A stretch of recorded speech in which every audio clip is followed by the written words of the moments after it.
सो hello दोस्तों, welcome back to this channel. तो oscillation में थोड़ा आगे बढ़ते हुए अब हमारे पास बहुत ही इंपॉर्टेंट टॉपिक है, वो है एम्पलीट्यूड, फ्रीक्वेंसी एंड पीरियड। तो आइए इस टॉपिक को शुरू करते हैं। सो देखो जरा, एम्पलीट्यूड, पीरियड एंड फ्रीक्वेंसी, ये स्टार्ट करने से पहले मैं फिर से एक बार आपको रिक्वेस्ट करूंगा कि इससे पहले के टॉपिक एक बार आप जाके जरूर देख लेना।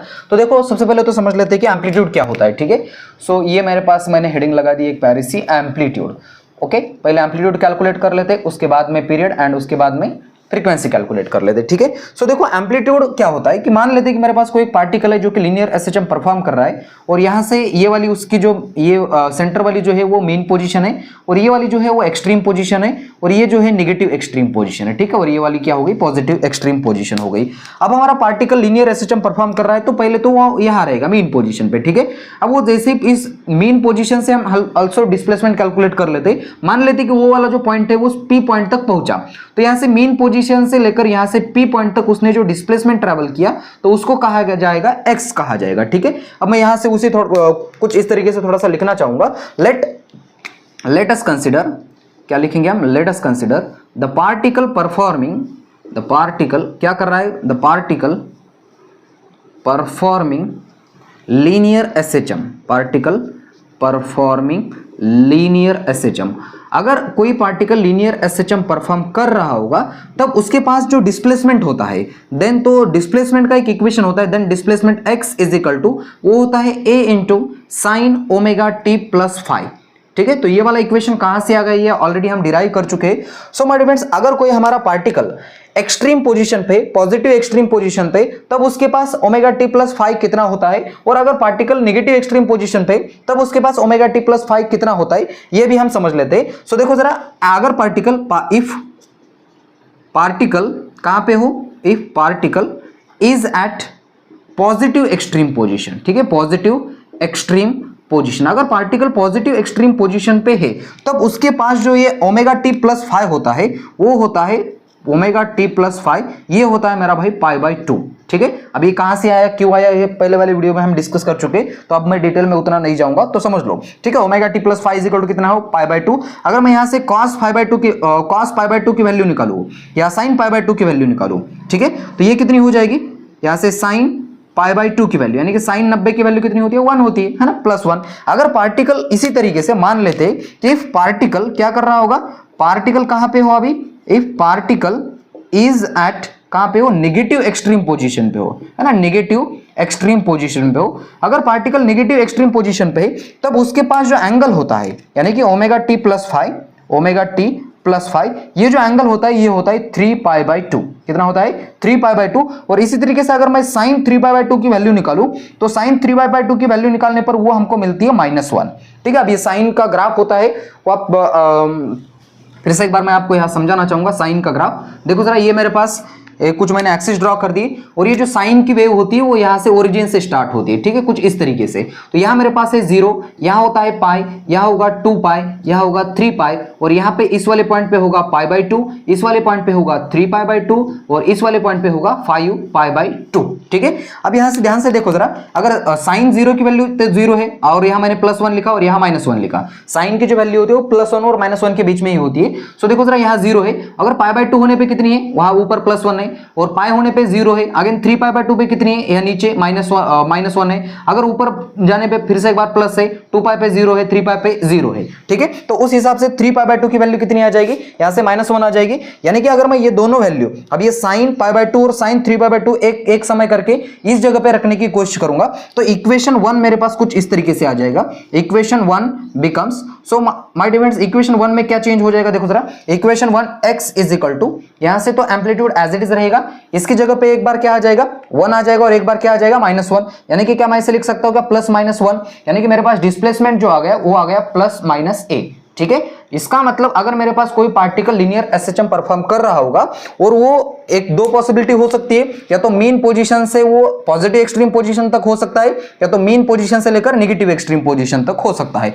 मीन पोजीशन से लेकर पॉजिटिव एक्सट्रीम पोजीशन तक के डिस्प्लेसमेंट को कहा जाएगा a, यानी कि एम्पलीट्यूड, और यहां से इस तरफ के डिस्टेंस को कहा जाएगा -a, यानी कि मेन पोजीशन से लेकर जो मैक्सिमम डिस्प्लेसमेंट होता है उसी को कहा जाता है एम्पलीट्यूड। ठीक है, तो एकदम सिंपल लैंग्वेज में इसकी अगर डेफिनेशन लिखना चाहूंगा एम्पलीट्यूड की, तो क्या हो जाएगी, देखो जरा, the amplitude, the maximum displacement of particle the maximum displacement of particle when performing, क्या परफॉर्म कर रहा हो, व्हेन परफॉर्मिंग लीनियर एसएचएम कहां से मेजर किया जाएगा, फ्रॉम इट्स मीन पोजीशन, तो इसी को कहा क्या जाएगा, इसको क्या कहा जाएगा, एम्पलीट्यूड कहा जाएगा। ठीक है, the maximum displacement of particle when particle performing linear SHM from its mean position. Okay, mean position से मैक्सिमम डिस्प्लेसमेंट को क्या कहा जाता है, एम्पलीट्यूड कहा जाता है। तो ये मेरे पास हो गया एम्पलीट्यूड। अब इसी तरीके से पीरियड कैलकुलेट कर लेते हैं, यहां तक नोट कर लीजिएगा अच्छी तरीके से और थोड़ा सा आगे बढ़ लेते हैं।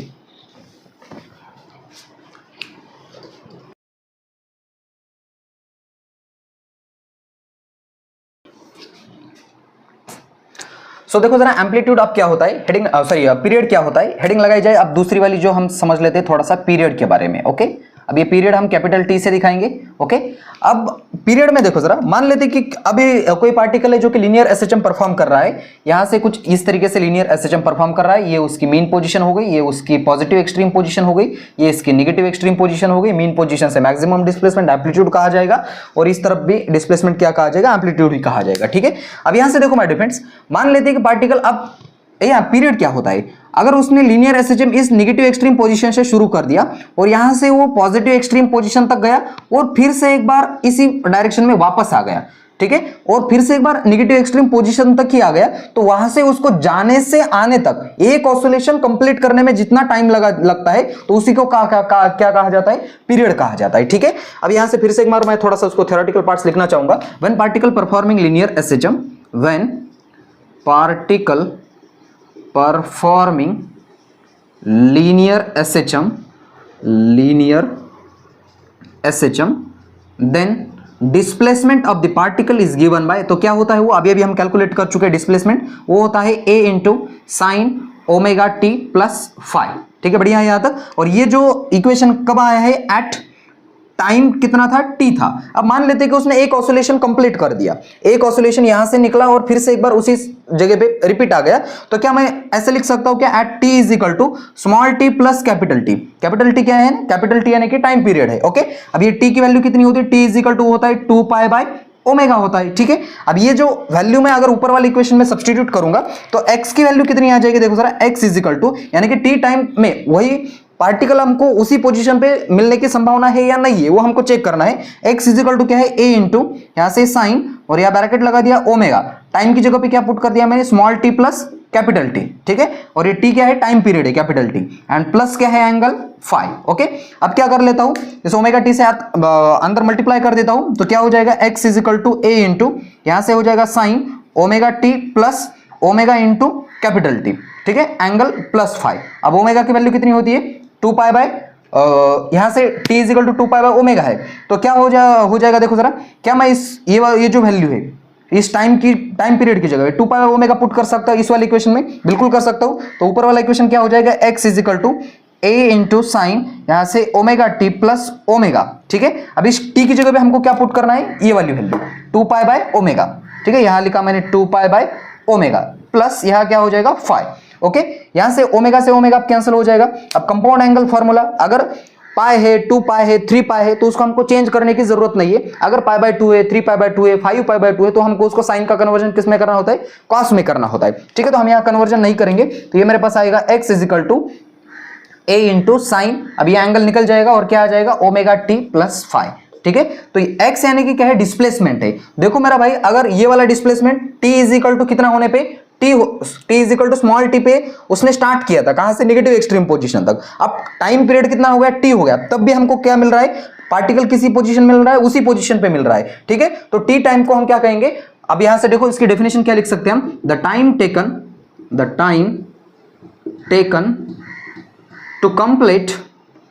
Taken to complete one oscillation, एक ऑसिलेशन कंप्लीट करने में उसको कितना टाइम लगा, the time taken to complete one oscillation when particle क्या कर रहा होगा, when particle performing linear SHM. ठीक है, लीनियर एसएचएम ओके अब वो कौन सी भी पोजीशन हो सकती है, यहां से मीन पोजीशन से अगर शुरू किया तो एक ऑसिलेशन कंप्लीट करने में मीन पोजीशन फिर से जाकर वही आने को उतना समय लगा, उसी को भी क्या कहा जाएगा, टाइम पीरियड कहा जाएगा। ठीक है, the time taken to complete one oscillation one particle performing linear SHM. अगर कोई पार्टिकल लीनियर एसएचएम परफॉर्म कर रहा हो तो उसको एक ऑसिलेशन कंप्लीट करने में कितना टाइम लगता है, तो उसी को क्या कहा जाता है, टाइम पीरियड कहा जाता है। ठीक है, और थोड़ी सी अच्छी बातें समझ लेते हैं यहां से। Omega is equal to my difference क्या होता है, ओमेगा इज इक्वल टू होता है omega square is equal to होता है के बाय एम। ठीक है, अगर यहां से मैं ओमेगा की वैल्यू निकालना चाहूंगा तो ओमेगा इज इक्वल टू क्या हो जाएगा, under root k by m. Okay, अब टाइम पीरियड का ये वाला फॉर्मूला, तो time period is equal to कितना है, 2 pi by omega. Okay, omega की जगह पे ये वाली वैल्यू सब्स्टिट्यूट कर दूंगा तो टाइम इज इक्वल टू कितना आ जाएगा, वो आ जाएगा मेरे पास, time is equal to sorry ऊपर है 2 पाई, ओके 2 पाई डिवाइडेड बाय, और या ओमेगा की जगह पे क्या आ जाएगा, के अपॉन एम, यानी कि और इसको सॉल्व करूंगा तो टी इज इक्वल टू क्या आ जाएगा, 2 पाई एज इट इज रहेगा, और ये ऊपर चला जाएगा तो m बाई के हो जाएगा, है ना, m बाई के। तो ये मेरे पास टाइम पीरियड का एक प्यारा सा इक्वेशन आ गया। ठीक है, तो टाइम पीरियड कितना है मेरा, 2 pi into under root m by k. अब इसी तरीके से हम क्या कैलकुलेट कर लेते हैं, फ्रीक्वेंसी। अब फ्रीक्वेंसी क्या है, टी टाइम में, गिवन टाइम में उस पार्टिकल ने कितने एसएचएम परफॉर्म किए। ठीक है, यहां तक नोट किया जाए अच्छी तरीके से, थोड़ा सा बढ़ लेते हैं आगे।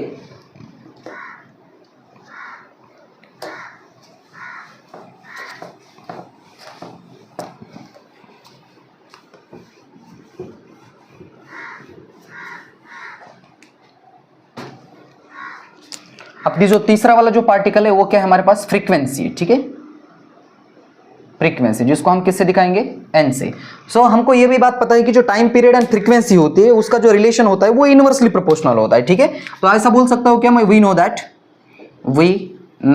That time period and frequency कि या time period is inversely proportional, ऐसा लिखो, इज इनवर्सली प्रोपोर्शनल। किसको इनवर्सली प्रोपोर्शनल है, इनवर्सली प्रोपोर्शनल, किसको इनवर्सली प्रोपोर्शनल है, प्रोपोर्शनल टू दी फ्रीक्वेंसी। ठीक है, या frequency is inversely proportional to the time period. Okay, तो क्या मैं ऐसे लिख सकता हूं कि time period is equal to 1 upon n, यानी कि फ्रीक्वेंसी, या इसी को एन इज इक्वल टू क्या लिखा जाएगा, 1 अपॉन टी। ठीक है, एन इज इक्वल टू क्या लिखा जाएगा, 1 अपॉन टी। अब माय फ्रेंड्स यहां से हम अभी टी की वैल्यू निकाल चुके हैं, तो टी इज इक्वल टू कितना था, T is equal to 2 pi under root, यहां से एम बाई के, है ना, नीचे ओमेगा था, ऐसा था ना equation, T is equal to 2 pi by omega, और ओमेगा की वैल्यू कितनी थी, omega is equal to under root k by m, तो ऊपर चला गया तो वो क्या हो गया, एम बाई के हो गया। ओके, तो यहां से फ्रीक्वेंसी निकाल लेते, तो n इज इक्वल टू कितना हो जाएगा, 1 अपॉन, यहां से 2 पाई अंडर रूट, फिर से एक बार m बाई के है तो ऊपर चला जाएगा तो k बाई m हो जाएगा, यानी कि मेरे पास n is equal to frequency कितना आ जाएगा, 1 अपॉन 2 पाई अंडर रूट, यहां से क्या आ जाएगा, k बाई m। ठीक है, तो ये मेरे पास आ गई फ्रीक्वेंसी। अब फ्रीक्वेंसी माने क्या होती है कि टी टाइम में कितने ऑसिलेशन कंप्लीट हो गए। ठीक है, तो मैं यहां उसकी डेफिनेशन भी लिखना चाहूंगा, the number of oscillation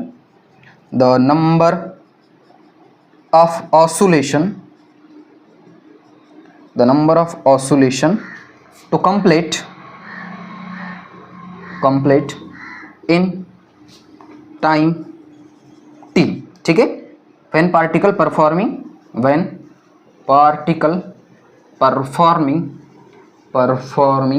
linear SHM, अगर कोई पार्टिकल लीनियर एसएचएम परफॉर्म कर रहा हो तो उसमें से टी टाइम में उसने कितने ऑसिलेशन कंप्लीट किए। ठीक है, to complete in time T, अगर मान ले कि 1 सेकंड में उसने 5 ऑसिलेशन कंप्लीट किए, ठीक है, तो वो उसकी क्या हो गई, फ्रीक्वेंसी हो गई। मान लेते कि 1 सेकंड में उसने 10 ऑसिलेशन कंप्लीट किए, यानी कि 10 ऑसिलेशन, यानी कि ऐसे 10 बार वो टू एंड फ्रो उसने मोशन किया, तो उसको क्या आ जाएगा, फ्रीक्वेंसी कहा जाएगा। ठीक है, अब इसके बाद थोड़ा सा और आगे बढ़ते हुए अब हम समझ लेते हैं कि फेज समझ लेते हैं। ठीक है, तो यहां तक नोट की जाए, थोड़ा सा और आगे बढ़ लेते हैं। सो देखो, अब हमारे पास जो नेक्स्ट टॉपिक है वो है phase in SHM. My dear friend, phase in SHM का मतलब सिंपल है कि हम उस पार्टिकल की स्टेट बता देते हैं ना। हमको अगर एंगल पता है तो हम उस एंगल का यूज करके क्या बता देते हैं कि वो जो पार्टिकल है वो कौन सी पोजीशन पे है, मीन पोजीशन पे है, एक्सट्रीम पोजीशन पे है, या नेगेटिव एक्सट्रीम पोजीशन पे। ठीक है, तो वो हम कैलकुलेट कर लेते हैं। देखो जरा, तो सिंपल लाइन में ये पहला वाला स्टेटमेंट इसमें लिखूंगा, phase in SHM means the phase in SHM is, ये क्या है, is the state of oscillation. ठीक है, is the state of oscillation, ये क्या है, एक तरह की एक स्टेट है ऑसिलेशन की। ठीक है, पार्टिकल कौन सी पोजीशन से वो ऑसिलेशन परफॉर्म कर रहा है। तो देखो जरा वो उसको हम किस तरीके से समझ सकते हैं। मान लो कि मेरे पास कोई एक सर्कल है इस तरीके का, और यहाँ कोई एक सेंटर में कोई ऐसे मैंने एक रॉड लगा दिया, और यहाँ से एक रॉड ऐसा इस तरीके से लगा दिया, और यहाँ एक पॉइंट लगा दिया, ठीक है। एंड इसको ये लीनियर एंगुलर वेलोसिटी ओमेगा से, एंगुलर वेलोसिटी से ऐसे सर्कुलर मोशन परफॉर्म कर रहा है। तो मैंने क्या कर दिया, यहाँ से दो लाइट सोर्स लगा दी, यहाँ से एक लाइट सोर्स लगा दिया और यहाँ से एक लाइट सोर्स लगा दिया, ठीक है। यहाँ से दोनों तरफ लाइट सोर्स लगा दिया। अब ये किसको फॉलो करता है, प्रोजेक्शन को फॉलो करता है। देखो जरा मान लेते कि ऐसे एंगुलर वेलोसिटी से यहाँ से डिस्प्लेस होते हुए वो वाला पार्टिकल यहाँ पे आ गया, ठीक है। अब जैसे ये पार्टिकल यहाँ पे आ गया, उसने मान लिया कि कुछ जो अब यहाँ टाइम मान लेते कि t = 0 है, कुछ भी टाइम नहीं है, तो यहाँ जो उसने डिस्प्लेसमेंट कवर किया उसको मैं बोलूंगा फाई, ओके। अब t टाइम बाद यहाँ से देखो जरा, यहाँ मैंने अगर कोई लाइट सोर्स लगा दिया तो इसकी जो शैडो है, अगर ये वाला मैंने इसको y एक्सिस और x एक्सिस कुछ भी मान लो, ठीक है, मैंने इसको y एक्सिस मान लिया, तो इसकी जो शैडो है, तो देखो मेरा भाई इसकी जो शैडो है वो किस डायरेक्शन में गिरने लगेगी, इस डायरेक्शन में पड़ेगी, ठीक है। तो ये उसकी क्या हो जाएगी, शैडो हो जाएगी। एंड मान लेते कि वो जो पार्टिकल है वो लीनियर एसिजम परफॉर्म करते करते ये वाले इस पोजीशन पे आ गया, ठीक है। कौन सी पोजीशन पे आ गया, इस वाली पोजीशन पे। अब ये जो शैडो गिरेगी वो किस डायरेक्शन में गिरेगी, सामने वाले पॉइंट पे गिरेगी, है ना। तो ये जो शैडो है इसको यहाँ पे लिख दिया, ठीक है। तो यहाँ इस तरीके से शैडो बन गई इसकी। तो इसी को क्या जाता है, प्रोजेक्शन कहा जाता है, ठीक है। प्रोजेक्शन माने क्या है, प्रोजेक्शन, इसको थोड़ा सा प्रोजेक्शन को समझ लो। प्रोजेक्शन माने क्या है, उसकी शैडो, ठीक है, उसकी शैडो कहाँ गिर रही है, SHAW, ठीक है, शैडो, ओके। उसकी परछाई कहां पे गिर रही है। अब इसका यूज करके हम किस तरीके से, अगर आप ध्यान से देख पा रहे होगे कि जब पार्टिकल यहां इस वाले पॉइंट पे था तब इसकी क्या हो रही है, यहां जो है पार्टिकल, तो इसकी शैडो यहां पर गिर रही है। अगर पार्टिकल यहां पे है तो उसकी शैडो यहां पर गिर रही है, अगर पार्टिकल यहां पे तो इसकी शैडो यहां पर गिर रही है। अगर आपको ध्यान से देख पा रहे होगे इस वाले इक्वेशन को, तो अगर ये फिर से एक बार यहां से रोटेशनल मोशन करते करते यहां तक आ गया, फिर से एक बार यहां शैडो गिरेगी, फिर से एक बार यहां, फिर से एक बार यहां, यानी कि जो 3 पॉइंट दिए गए हमको, तो ये वाले तीनों ही पॉइंट पे उसकी क्या गिरने वाली है, शैडो गिरने वाली है, ठीक है। तो अगर आप उसको ध्यान से देख पा रहे होगे कि ये जो पार्टिकल है वो लीनियर एसिजम ही परफॉर्म कर रहा है, आप भी, है ना। ये मीन पोजीशन, ये एक्सट्रीम पोजीशन, ये नेगेटिव एक्सट्रीम पोजीशन, है ना। ये मीन पोजीशन, ये पॉजिटिव एक्सट्रीम पोजीशन, ये नेगेटिव एक्सट्रीम पोजीशन, ऊपर नीचे मोशन कर रहा है। तो इसको किस तरीके से दिखा सकते हैं हम, सर्कुलर मोशन को हम कैसे दिखा सकते हैं, लीनियर एसिजम के फॉर्म में दिखा सकते हैं, ठीक है। अब थोड़ा सा और आगे बढ़ लेते हैं। देखो जरा, अगर मैं इसका इक्वेशन कैलकुलेट कर लूं, y बराबर, हमको पता है कि अगर कोई पार्टिकल लीनियर एसिजम परफॉर्म कर रहा हो तब उसके पास डिस्प्लेसमेंट कितना होता है, मैं यहां लिखना चाहूंगा, व्हेन क्या करता है, पार्टिकल परफॉर्मिंग क्या कर रहा हो, लीनियर एसिजम, then displacement of the particle क्या होता है, लीनियर एसिजम कर रहा हो तो डिस्प्लेसमेंट कितना होता है, x = यहां से a इंटू यहां से sin ωt प्लस फाई, ठीक है। तो ये वाला इक्वेशन कब आता है हमारे पास, जब कोई पार्टिकल कौन सी मोशन कर रहा हो, लीनियर एसिजम परफॉर्म कर रहा हो, ठीक है। अब यहां भी पार्टिकल तो एंगुलर एसिजम कर रहा है, लेकिन हमको ये दो मैच खाते या नहीं खाते, ये दो इक्वेशन, वो हमको चेक करने पड़ेंगे। किस तरीके से चेक कर सकते, देखो जरा फिर से एक बार मान लेते कि मैं फिर से एक बार वो डायग्राम बनाना चाहूंगा। ये वाला मेरे पास कुछ अच्छा सा एक सर्कल है, ठीक है। अब इस सर्कल में हमारे पास मैंने क्या कर दिया, यहां से कोई एक ऐसे रॉड लगा दिया, ये वाला पॉइंट यहां तक है, ठीक है, ये उसका x एक्सिस है, और यहाँ दोनों तरफ हमने क्या कर दिया, अब t टाइम पे कितना है, यहां से पार्टिकल t टाइम होने पे, t = 0 होने पे, ठीक है। अभी उसने शुरू नहीं किया, t = 0, अभी शुरू कर रहा है, तब ये जो एंगल है उसका एंगल को क्या बोला था हमने, फाई बोला था, ठीक है। अब ये जो पार्टिकल है वो एंगुलर वेलोसिटी करते करते यहां से वो एंगुलर वेलोसिटी से ओमेगा से घूमते घूमते क्या आ गया, t टाइम के बाद यहां पर आ गया, ठीक है। अब उसने कितना एंगुलर डिस्प्लेसमेंट कवर अप किया, ठीक है, एंगुलर डिस्प्लेसमेंट। अब यहां देखो जरा, एंगुलर डिस्प्लेसमेंट का हमारे पास एक फॉर्मूला होता है, angular displacement theta angular velocity का पहले लिख लेते हो, एंगुलर वेलोसिटी क्या होता है, angular displacement divided by time. तो थीटा निकालेंगे, थीटा वो कितना आ जाएगा, ओमेगा इंटू टी। तो कितना डिस्प्लेसमेंट उसने कवर अप किया, इतना वाला डिस्टेंस, ठीक है, ये लिखा मैंने इसको ओमेगा टी, ओके। अब मैं डिफरेंस यहां से देखो जरा, इसको मैंने यहां एक एक्स एक्सिस लगा दिया अच्छी तरीके से, और यहां इसकी जो शैडो है, अगर उस तरफ मैंने क्या कर दिया, एक लाइट सोर्स लगा दिया, किस तरफ, इस दोनों तरफ से, इस तरफ एक लाइट सोर्स लगा दिया और इस तरफ एक लाइट सोर्स। अब क्या हो जाएगा, अब होगा क्या, अब क्या होगा, इसकी जो शैडो है वो इस डायरेक्शन में गिरना शुरू कर देगी, ठीक है। तो इस डायरेक्शन में इसकी शैडो गिर गई। अब यहां जो एंगल बनेगा तो इसको मैंने मान लिया कि थीटा है, ठीक है। अगर आप ध्यान से देख पा रहे हो कि ये वाला जो एक्सिस है, ये वाला जो एक्सिस है इस एक्स एक्सिस को पैरेलल है, तो ये जो यहाँ z तैयार हो रहा है यानी कि अल्टरनेट एंगल तैयार हो रहा है। क्या मैं बोल सकता हूं कि ये जो डिस्प्लेसमेंट है इस मीन पोजीशन से, हम हमेशा डिस्प्लेसमेंट कहां से मेजर करते हैं, मीन पोजीशन से, तो डिस्प्लेसमेंट कितना है यहां से x है, अच्छी बात है यहां से, और यहां से यहां तक ये क्या है एम्पलीट्यूड है, तो इसको मैंने लिखा एम्पलीट्यूड। अब इसको कुछ पॉइंट को नाम दे देता हूं O A B, ठीक है, O A B ऐसा कुछ नाम दे दिया मैंने। अगर आप ध्यान से देख पा रहे हो इस डायग्राम को, तो क्या मैं इसको इस तरीके से लिख सकता हूं क्या, OA इज इक्वल टू कितना है, OA is equal to displacement है x, उसके बाद OB इज इक्वल टू क्या है, OB इज इक्वल टू वो कितना है एम्पलीट्यूड A है, एंड उसके बाद उस AB की कोई जरूरत नहीं है। अब यहां हम क्या कर लेते हैं, एंड और एक बात, यहां जो थीटा है मेरे पास वो थीटा किसके बराबर है, देखो सर अल्टरनेट एंगल इन दोनों को प्लस करेंगे, ओमेगा t प्लस फाइव के बराबर आ जाएगा, ओमेगा t प्लस फाइव के बराबर आ गया। बहुत अच्छी बात है यहां तक।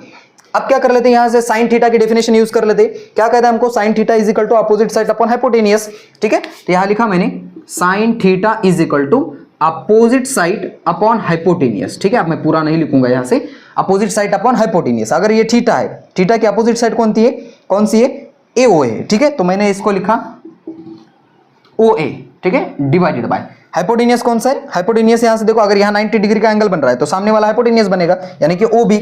अब उसकी वैल्यू क्या है, रख देते हैं ऊपर वाले इक्वेशन से, यहां लिखा मैंने साइन थीटा की जगह पर क्या पुट कर दूंगा, omega t plus five is equal to OA की वैल्यू कितनी है, x है, डिवाइड OB की वैल्यू कितनी है, A है, तो A को इसको इस तरह भेज देंगे, तो x इज इक्वल टू कितना आ गया मेरे पास, A इंटू यहाँ से साइन, यहाँ से ओमेगा t प्लस फाइव, ठीक है, तो x की वैल्यू कितनी आ गई मेरी, ओमेगा t प्लस फाइव आ गई। अगर इस वाले इक्वेशन को आप ध्यान से देख पा रहे होगे कि इस इक्वेशन से एग्जैक्टली वो मैच खा रहा है। देखो जरा, जब पार्टिकल क्या कर रहा है, लीनियर एसएचएम परफॉर्म कर रहा है, तब उसके पास जो डिस्प्लेसमेंट होता है, और पार्टिकल कोई एंगुलर वेलोसिटी ओमेगा से एंगुलर डिस्प्लेसमेंट कर रहा हो या कोई सर्कुलर मोशन परफॉर्म कर रहा हो, तब उसके पास भी कितना आ गया, डिस्प्लेसमेंट का इक्वेशन ये आ गया। अब इसका यूज करके हम क्या निकाल सकते हैं, वेलोसिटी निकाल सकते हैं। तो वेलोसिटी किस तरीके से निकालेंगे, देखो जरा, वेलोसिटी इज इक्वल टू होता है डिस्प्लेसमेंट अपॉन टाइम, ठीक है, तो डिस्प्लेसमेंट की वैल्यू कितनी है, d by D T, displacement को रख देते हैं यहां से, क्या आ जाएगा यहाँ से A इंटू यहाँ से sine omega t plus five,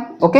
अब इसका डिफरेंशिएट कर लेते हैं विद रिस्पेक्ट टू टाइम, ये तो कांस्टेंट है, फाइव कांस्टेंट है, ओमेगा कांस्टेंट है, ठीक है। साइन का डिफरेंशिएशन क्या हो जाएगा, phi is equal to A बाहर रखा, और यहाँ से साइन का डिफरेंशिएशन रहेगा कॉस, ठीक है, साइन का डिफरेंशिएशन क्या रहेगा, कॉस, और यहाँ से omega t plus five, okay, और इस ओमेगा t प्लस फाइव का अगेन डिफरेंशिएशन करेंगे, तो इसका डिफरेंशिएशन क्या हो जाएगा, d बाई डी टी करेंगे, तो ये ओमेगा टी का डिफरेंशिएशन 1 हो जाएगा, और ओमेगा का डिफरेंशिएशन तो कांस्टेंट है, ओमेगा रहेगा।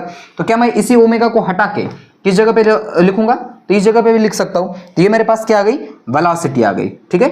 अब इसी तरीके से क्या कैलकुलेट कर लेते हैं हम, एक्सेलरेशन कैलकुलेट कर लेते हैं। एक्सेलरेशन का फॉर्मूला क्या होता है, acceleration is equal to change in velocity divide by time, ठीक है। तो वेलोसिटी को डिफरेंशिएट कर लेते हैं विद रिस्पेक्ट टू टाइम के, ए ओमेगा इंटू यहाँ से कॉस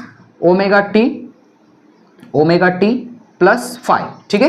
अब यहां से फिर से एक बार देखो जरा, ए कांस्टेंट है तो ए को कांस्टेंट रखा इंटू, ओके, और यहां से ओमेगा तो कांस्टेंट है, फिर से एक बार, तो इसको भी मैंने कांस्टेंट रखा, कॉस का डिफरेंशिएशन क्या हो जाएगा, माइनस साइन हो जाएगा, यहां लिखा माइनस, और यहां से sine angle as it is जो है एज इट इज रखना है, एंड उसके बाद ओमेगा टी प्लस फाइव का डिफरेंशिएशन करेंगे विद रिस्पेक्ट टू टी, तो क्या हो जाएगा, ओमेगा हो जाएगा, मल्टीप्लाइड बाय ओमेगा, तो मल्टीप्लाइड बाय ओमेगा यहाँ का और एक ओमेगा यहाँ का, क्या हो जाएगा, ओमेगा का स्क्वायर हो जाएगा।